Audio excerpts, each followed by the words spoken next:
Bismillahirrahmanirrahim. Assalamualaikum warahmatullahi wabarakatuh. Saya Akbar Saputra Abidin kelas 1B ingin mempresentasikan materi tentang arsitektur awal Kristen. Yang pertama, geografis. Agama Kristen lahir dan berkembang di wilayah Yudea, salah satu provinsi Roma di wilayah timur. Di bawah Santo Petrus dan Santo Paulus ke Roma kemudian menjadi pusatnya. Wilayah Kekaisaran Roma mencakup seluruh wilayah di sekeliling Laut Mediterania, termasuk Syria, Asia Minor, dan Afrika Utara. Pada wilayah itulah berkembang arsitektur yang mempunyai ciri khas pada zaman Kristen awal 313 sampai 800 Masehi. Geologi. Aspek geologi berpengaruh pada arsitektur Kristen awal. Pada bahan bangunan, khususnya bahan galian.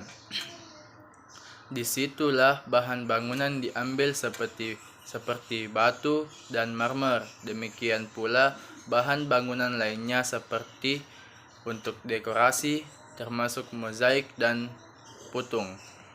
Dan religi. Sejarah Kristen awal dimulai dari zaman Konstantine hingga Charlemagne 800. Serbuan Huns, yaitu orang-orang yang nongol ke Eropa sekitar 376, berhasil menguasai wilayah utara hingga Italia. Pada 800, cari wilayah utara hingga Italia. Pada 800, Charlemagne dinobatkan menjadi emperor oleh Paus dari Roma. Sejak saat itu, Kekaisaran menyatu dalam sistem pemerintahan dengan tahta suci Romawi. Berlangsung hingga 1806. Roma tidak lagi mendominasi budaya dan arsitektur Kristen sejak tahun 800 hingga 1000. Karena selain timbul regionalisme, juga berpengaruh Romanesque menjadi lebih kuat. Arsitektur.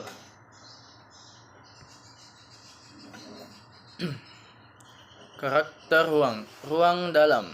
Gereja-gereja Balisikan mempunyai kolom-kolom berjarak lebar menyangga antebel tur ataupun pelengkung untuk mendapatkan bentangan lebih lebar.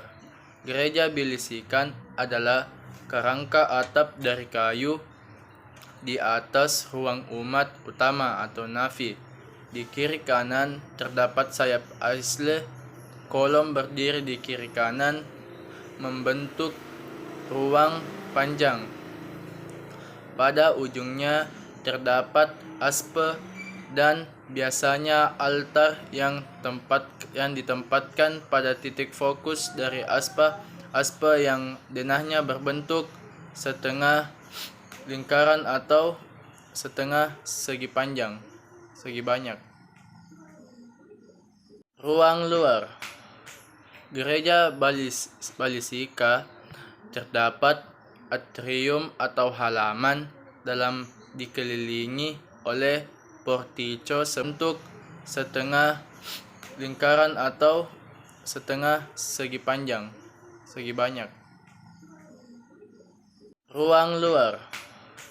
Gereja Balisika terdapat atrium atau halaman dalam dikelilingi oleh portico sebagai ruang pengalihan dari luar ke dalam gereja dan menjadi ciri dari arsitektur zaman Kristen awal. Terdapat juga 2 menara kembar yang mengapit gerbang masuk. Baik, saya akan melanjutkan penjelasan dari teman saya. Atap. Atap ditutup dengan konstruksi kayu yang sederhana, di mana hal ini merupakan tipikal dari arsitektur Kristen awal.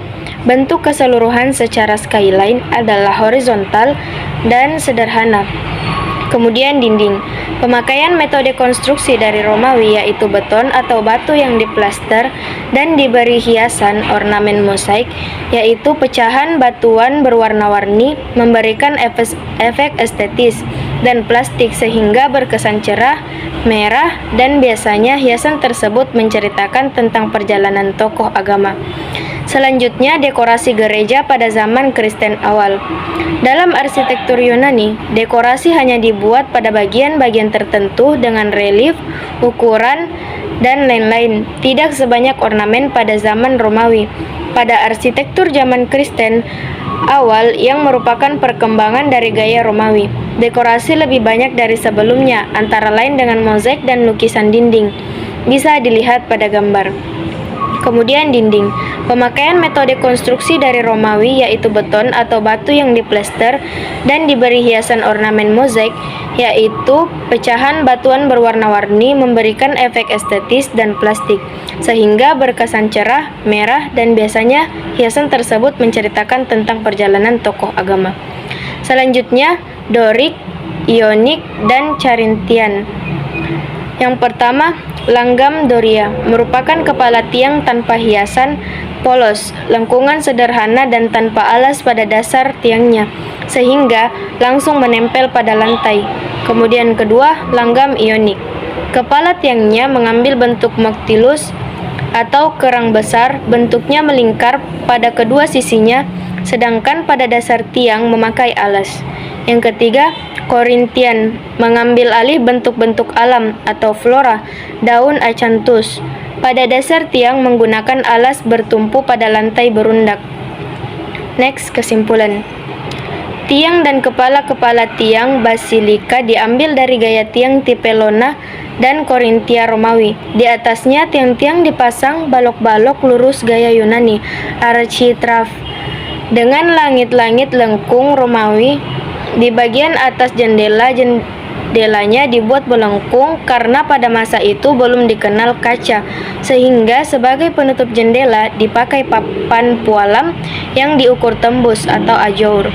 Langit-langit dibuat dari kaso-kaso kayu yang dipasang miring, karena langit-langit gaya Romawi sangat tebal dan berat, tidak kuat ditahan oleh tiang-tiang Romawi yang bentuknya ramping. Gereja dengan bentuk basilika biasanya dilengkapi ruang persegi 4 atau atrium yang dikitari tiang-tiang. Di tengah-tengahnya dibuat kolam tempat menyucikan diri. Beranda atau teras bertiang yang dihubungkan dengan beranda depan disebut narthex di kemudian hari. Kolam dan narthex ditiadakan karena dianggap tidak terlalu penting dan tempat ini dijadikan satu ruang saja. Narthex digunakan sebagai tempat untuk orang yang telah dibaptis tetapi belum boleh masuk ke gereja. Bagian dalam basilika dibagi barisan tiang-tiang membentuk 3 atau 5 ruangan. Pembahasan selanjutnya yaitu arsitektur Bizantin yang akan dijelaskan oleh teman saya. Sekian dari saya. Saya kembalikan kepada moderator. Assalamualaikum warahmatullahi wabarakatuh. Perkenalkan, nama saya Fatmawati Yahya, NIM saya 60100121034. Di sini saya akan menjelaskan beberapa bagian tentang arsitektur Bizantin. Geografis arsitektur Bizantin. Bizantin adalah suatu imperium berkuasa pada wilayah hampir seluruh pantai laut Mediterania termasuk sebagian Asia Minor pada tahun 330 hingga 1453. Untuk wilayah geografis Bizantin sudah terlihat pada gambar.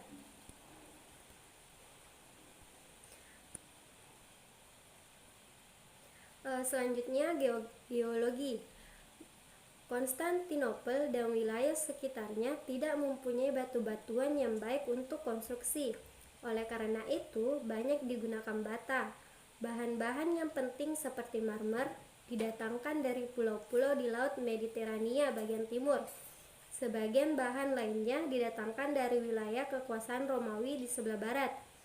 Para seniman dari wilayah Romawi mengadaptasikan diri dengan kondisi, termasuk iklim, budaya dan cara hidup wilayah timur, di mana sudah ada tradisi setempat. Sejarah tentang arsitektur Bizantin yaitu Bizantium berdiri sebagai wilayah koloni Yunani sudah sejak tahun 600 dan pada tahun 330 dijadikan pusat pemerintahan imperium yang baru. Selanjutnya, ketika Konstantinopel akhirnya dikuasai oleh pasukan muslim pada tahun 29 Mei 1453. Gaya ini pun kemudian diadopsi oleh umat Islam dan memunculkan apa yang sekarang menjadi ciri khas semua masjid di dunia, yaitu kubah. Keunikan inilah yang membuat gaya arsitektur yang dipakai oleh gereja sekaligus masjid. Dengan kata lain, gaya ini merupakan jembatan antara kebudayaan Islam dan Kristen. Gaya Bizantin muncul ketika Kaisar Konstantinus memutuskan untuk memindahkan ibu kota Kekaisaran Romawi ke arah timur, yaitu ke kota Konstantinopel atau Bizantium yang berada di negara Turki. Letak Bizantium yang jauh dari pusat agama Katolik di Roma membuat gaya arsitektur gereja-gereja di wilayah ini jauh berbeda dengan gereja-gereja di Eropa. Kehidupan sosialnya yaitu Bizantium adalah pewaris langsung kekaisaran terakhir Romawi dan merupakan bangsa Kristen yang pertama. Orang Bizantium mensistemasikan hukum Romawi dan senatnya juga mencontoh pola senat Romawi, namun masih didukung oleh kaum biara dan mencari nasihat di bidang politik pada kaum mistikus. 3 aspek kehidupan orang Bizantium yang menonjol adalah keagamaan, intrik, kerajaan, dan sirkus-sirkus populer yang spektakuler atau sulap. Karakter arsitektur Bizantin. Ruang dalam arsitektur Bizantium terdapat pembagian ruang yaitu nave, aisle, dan apse. Pada ruang dalam arsitektur Bizantium juga terdapat kolom-kolom sebagai pemisah antara nave dan aisle, seperti pada gambar yang telah kami perlihatkan.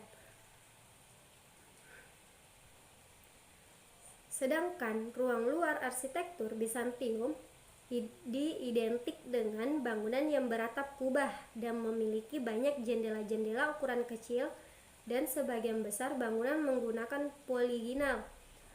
Kubah dan tampilan arsitektur Bizantium terdapat focal point dan memiliki prinsip keseimbangan, juga perbedaan dari ukuran kubah sebagai atap bangunan dari yang kecil sampai kubah yang besar menjadi skala dalam bangunan. Untuk lebih jelasnya, kami memperlihatkan sebuah gambar masjid yang atapnya berbentuk seperti kubah dan memiliki jendela-jendela kecil yang terlihat